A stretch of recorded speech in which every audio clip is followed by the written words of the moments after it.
للآخرة خير لك من الأولى ولسوف يعطيك ربك فترضى۔ آج ایک بہت خوبصورت پردے کی کہانی میں آپ سے شیئر کروں گی۔ پردہ، میری اس حقیر سی جان پر میرے رب کا سب سے بڑا احسان۔ اس حکم پر عمل کرنے پر جو میں نے پایا ہے نا، شاید میں انہیں الفاظ میں بیان نہ کر سکوں، مگر میں ضرور آپ سے شیئر کرنا چاہوں گی کہ اندھیروں سے نور کا سفر کیسا ہوتا ہے۔ بیرونی طور پر جتنی بھی تکالیف ہوں، اذیتیں ہوں، آزمائشیں ہوں، مگر اس سفر میں انسان اندر سے اتنا پرسکون ہوتا ہے کہ ایک ایسی لذت اور ایمان کی حلاوت انسان کو اپنے پیارے رب سے غافل نہیں ہونے دیتی۔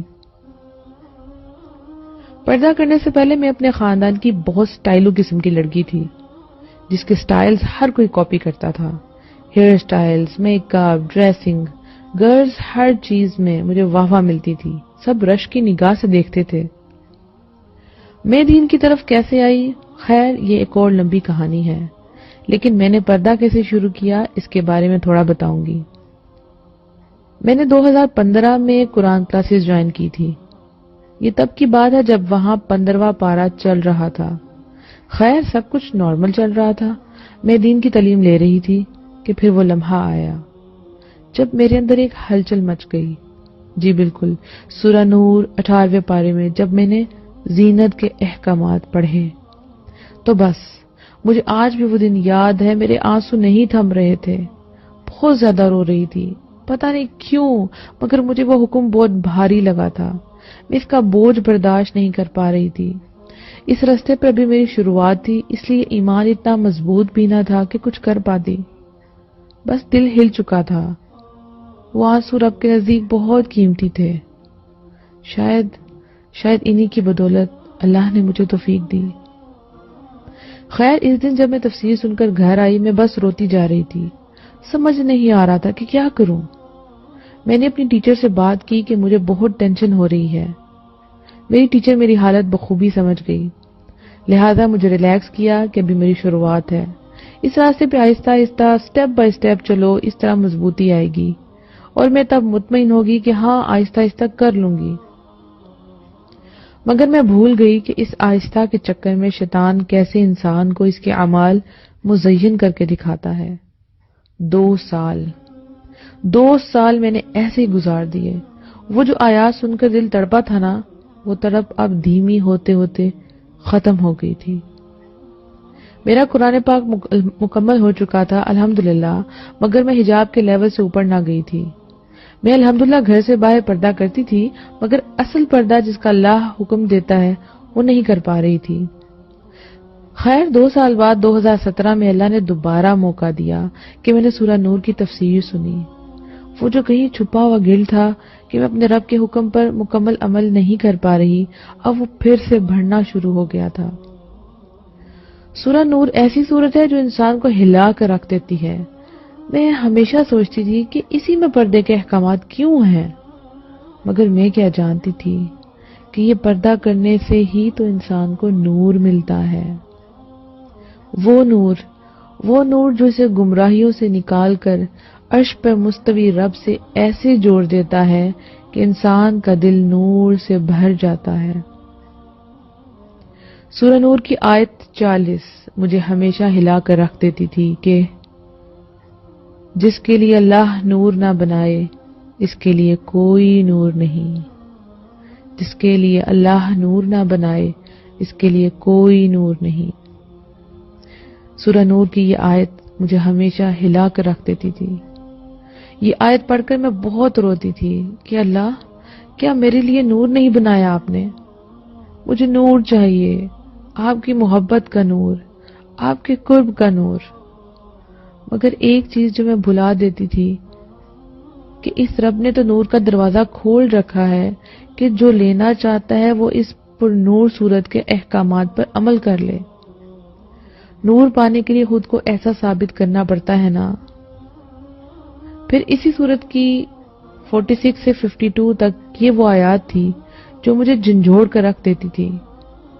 جب میں نے ان آیات کی تفسیر سنی، میں دھاڑے مار مار کر روئی کہ اللہ مجھے منافقین میں شامل نہ ہونے دینا، اللہ مجھے منافقین میں شامل نہیں ہونا، مجھے سمعنا و اطعنا کرنا ہے، کیونکہ اللہ نے آیت 51 میں مومنوں کا یہی رویہ بتایا ہے کہ جب انہیں اللہ اور اس کے رسول کی طرف بلایا جاتا ہے کہ وہ ان کے درمیان فیصلہ کریں تو ان کا یہی قول ہوتا ہے کہ ہم نے سنا اور ہم نے اطاعت کی۔ یہی لوگ فلاح پانے والے ہیں، یہی لوگ فلاح پانے والے ہیں۔ یہ دوسری بار تھا جب مجھے سب سنایا جا رہا تھا، میں حکم سن چکی تھی مگر ابھی اطاعت کرنا نہ تھی۔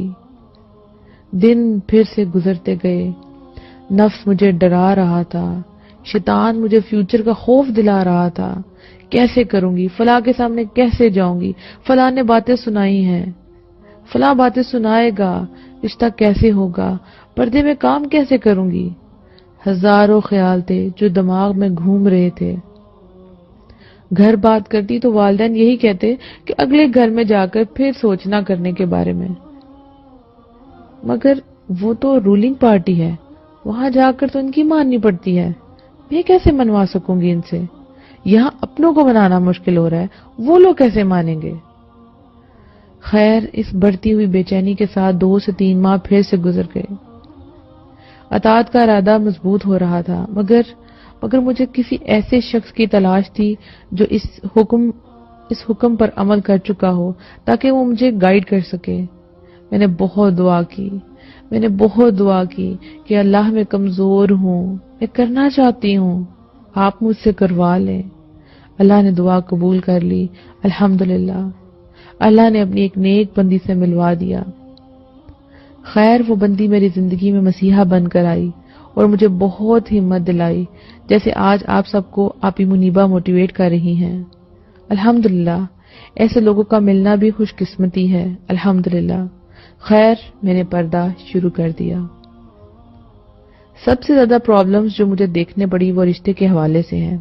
شروع میں بہت ماڈ اسکواڈ اور ہائی فائی فیملیز کے رشتے آتے تھے جن پر میں انکار کر دیتی تھی کہ مجھے دیندار بندہ چاہیے جو کم از کم فرائض کا تو پابند ہو، جو اپنے فرائض کا پابند نہ ہو۔ میرا دین کیسے ایسے شخص کے ساتھ محفوظ رہ سکتا ہے جسے اپنی آخرت کی بھی فکر نہ ہو، وہ اللہ کا حق ادا نہیں کر سکتا، وہ میرا کیسا ہو سکتا ہے؟ میری یہی ضد تھی کہ اللہ کا بندہ چاہیے، مجھے اللہ کا بندہ چاہیے، خواہ اس کی آمدنی کم کیوں نہ ہو، کیونکہ اللہ نے رزق کا وعدہ کیا ہے نا۔ اگر آپ سورہ نور کی زینت کی آیت سے اگلی آیت دیکھیں تو اللہ واضح بتا رہے ہیں کہ نکاح کے لیے صالح ہونا شرط ہے، غنی اللہ کر دے گا۔ مگر ہمارا رب پر بھروسہ تو تب ہی اس کی باتوں پر یقین رکھیں گے نا، جب ہمیں اللہ پر اپنے رب پر بھروسہ ہی نہیں تو پھر ہم اس کی باتوں پر یقین کیسے کریں گے؟ مجھے بہت ڈانٹ سننے کو ملتی، بہت تانے دیے۔ یقین کریں وہ میری زندگی کے سب سے مشکل ترین دن تھے۔ سب جیسے مجھ سے ناراض ہی ہو گئے تھے۔ ورک پلیس پر مجھے سب ایکسٹریمسٹ سمجھتے تھے۔ گھر میں رشتے کی وجہ سے باتیں سننی پڑتی تھی کہ دنیا کو بھی ساتھ لے کر چلنا پڑتا ہے۔ کیسے سمجھاتی کہ ایسی دنیا تو خسارہ ہے جو رب کی نافرمانی سے ملے۔ وہ دن مجھے آج بھی یاد ہے۔ کوئی نماز آنسو کے بغیر نہ تھی۔ اللہ تو جیسے قدم قدم پر تھام رہے تھے، تسلیاں دے رہے تھے اپنی آیات کے ذریعے۔ بس تب صرف اسی رب کا سہارا تھا۔ میں کہا کرتی تھی، اللہ میں آپ کی خاطر اجنبی بن گئی ہوں، یہاں آپ مجھے محروم نہ کرنا، مجھے جنت سے محروم نہ کرنا یا رب العالمین، مجھے اپنی محبت سے محروم نہ کرنا۔ 2017 پورا سال میرا ایسے ہی گزرا، مگر وہ ہے نا کہ اللہ بہت قدردان ہے۔ فیملی کی طرف سے مخالفت تھی، جب ورک پلیس سے مخالفت ہو رہی تھی تب وہیں پر چند ایک ایسی بھی تھی جنہیں اللہ نے میرے ذریعے ہمت دی، اور الحمدللہ انہوں نے بھی پردہ شروع کر دیا۔ آپ کو پتا ہے سورہ نور میں ہی ہے، اللہ نے آیت 55 میں وعدہ کیا ہے، اللہ نے وعدہ کیا ہے کہ جو ایمان لا کر نیک عمل کرے گا اللہ اسے زمین کا خلیفہ بنائیں گے، اسے خوف سے امن میں لے آئیں گے۔ میں خود کو بار بار کہتی کہ اللہ کے وعدے جھوٹے نہیں ہوتے، ایسا ہوگا، ایسا ہوگا۔ آج جو مجھے اتنی حقارت سے دیکھتے ہیں اللہ ضرور ایک وقت لائیں گے، ضرور ایک وقت لائیں گے، اور الحمدللہ آج وہ وقت آ چکا ہے۔ الحمدللہ اللہ نے مجھے ایک مقام دیا ہے، میری فیملی میں، میری ورک پلیس پر دین میری فیملی میں آنا شروع ہو گیا ہے، بہت سی ساتھیوں نے پڑھنا شروع کر دیا ہے۔ الحمدللہ اللہ نے مجھے میری زمین پر ایک خلیفہ یعنی اتھارٹی بھی دی ہے اور میرے تمام خدشات کو امن میں بدل دیا۔ اللہ نے لوگوں کے دلوں میں محبت ڈال دی۔ آپ یقین کریں دل اتنا پرسکون ہے، الحمدللہ الحمدللہ، کہ کچھ بھی ہو جائے تو یہ سکون نہیں جاتا۔ مستقبل کے خوف سے جان چھوٹ گئی، اور اس سکون سے بڑھ کر کوئی نعمت نہیں دنیا میں، اس سکون سے بڑھ کر کوئی نعمت نہیں دنیا میں۔ میرا دل پرامن ہے، میرا دل پرامن ہے کہ میرے رب نے بہترین بندہ ہی میرے لیے رکھا ہوگا۔ ابھی نہیں ملا مگر ضرور ملے گا انشاءاللہ، کیونکہ پاکیزہ عورتیں پاکیزہ مردوں کے لیے ہے نا، تو پاکیزہ مرد چاہیے تو پہلے پاکیزہ بننا پڑے گا۔ ایک بات یاد رکھیں، یہ رستہ آسان نہیں ہے، مگر جب انسان ٹھان لیتا ہے نا کہ چلنا ہے تو اسی پر، تو اللہ خود تھام کر چلاتے ہیں۔ الحمدللہ میں ان میرڈ ہوں، اس لیے ان میرڈ لڑکیوں سے ضرور کہوں گی کہ ایک بات ذہن نشین کر لیں، اللہ نے خود انسان آپ کی قسمت میں لکھ دیا ہے۔ اللہ نے جو انسان آپ کی قسمت میں لکھ دیا ہے آپ کو مل کے رہے گا، نہ کہ آپ کے پردہ کرنے سے اللہ وہ لکھی ہوئی قسمت مٹا نہیں دے گا، اللہ دیں گے۔ ہاں البتہ ایسا ضرور ہو سکتا ہے کہ اللہ شاید آپ کی پاکیزگی دیکھ کر اسے بھی پاکیزہ کر کے آپ کے پاس لائیں، کیونکہ ان اللہ علی کل شیء قدیر۔ اس لیے اپنے دین پر کمپرومائز نہ کریں، مت سوچیں آگے زندگی میں کیا ہوگا، وہ اللہ لکھ چکے ہیں، وہ آپ کو مل کر رہے گا۔ یہ سوچیں آخرت میں کیا ہوگا، سوچیں آخرت میں کیا ہوگا جو ہم نے خود بنانی ہے، آخرت تو ہم نے خود بنانی ہے نا، تو فیصلہ آپ کو خود کرنا ہوگا۔ طوفان اٹھے گا شروع میں، مگر جب تھم جائے گا تو ہر طرف سکون ہوگا انشاءاللہ۔ اور دیکھیں ہمیں اتنی خوبصورت جنت کے لیے کچھ تو برداشت کرنا ہوگا نا، کہ ہم اللہ اپنے رب کی خاطر لوگوں کی باتیں اور تانے نہیں برداشت کر سکتے؟ کیا ہم اللہ کی خاطر، اپنے رب کی خاطر جو ہمیں 70 ماؤں سے زیادہ محبت کرتا ہے، جس کی ہم پر بے شمار نعمتیں ہیں، کیا ہم اس اللہ کی خاطر لوگوں کی باتیں اور تانے نہیں برداشت کر سکتے؟ صحابہ کرام کی طرح ہم پر ظلم تو نہیں ڈھائے جائیں گے، نہ بلال رضی اللہ عنہ کی طرح جسمانی اذیت ہمیں ملے گی، ایسا تو نہیں ہوگا نا ہمارے ساتھ؟ بس باتیں ہی تو ہے نا، تو کیا اپنے مالک کے لیے ہم غلام اتنا بھی نہیں کر سکتے؟ اور ہاں ایک بات اور، قدم قدم پر دعائیں اور اللہ سے شیئرنگ کرنا مت بھولیے، ان سے جواب مانگیے گا، وہ دیں گے آپ کو، آپ کا دل تھام لیں گے، وہ اللہ آپ کو جواب دے گا، آپ کو تھام لے گا۔ جس رب کے لیے یہ قدم اٹھانا ہے نا، اس رب سے تعلق مضبوط کیجیے گا۔ اللہ ہم سب کا حامی و ناصر ہو اور اپنے دین پر عمل کرنے کی توفیق دیں، اور ہمیں ایسی استقامت دیں کہ بالآخر ہم سب جنت پر جا پہنچیں۔ آمین یا رب العالمین۔